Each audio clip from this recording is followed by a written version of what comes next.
Atlas Stones is the classic strongman event. It's actually the event that I remember as a kid when I was watching World's Strongest Man. I always look forward to watching that and seeing if the guys could kind of load the last stone, and it was always very dramatic. The way that the event is set up is typically it's a series of 5 stones. You know, you start with around 300 and now at World's Strongest Man, we end with a 460-pound stone.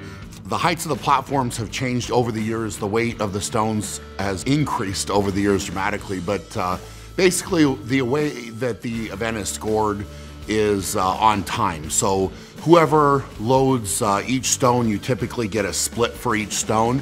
And you know, if you want to be one of the best in that event, you have to load all of the stones, and then it comes down to who can do that fastest.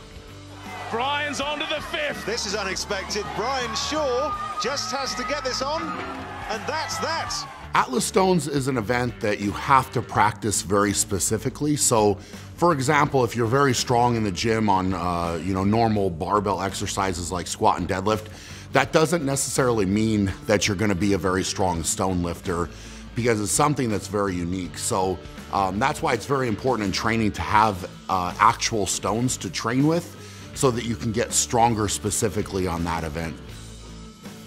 Over the years, you know, there's different techniques where you're lifting stones with the one motion technique, then a different technique for heavier stones where you lap them, kind of re-grip the stone, and then pop it up onto the platform.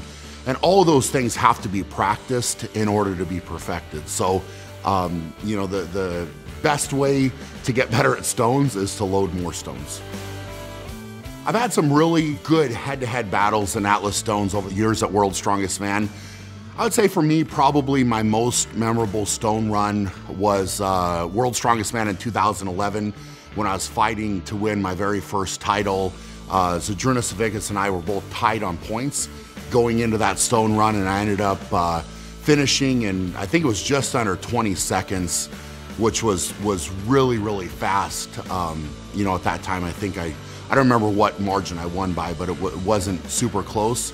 But, you know, it was one of those things I was so amped up for that moment, and I remember putting up that last stone and how good it felt to not only win that event, but also to win my first World's Strongest Man title. And the 2-time champion is beaten at the last.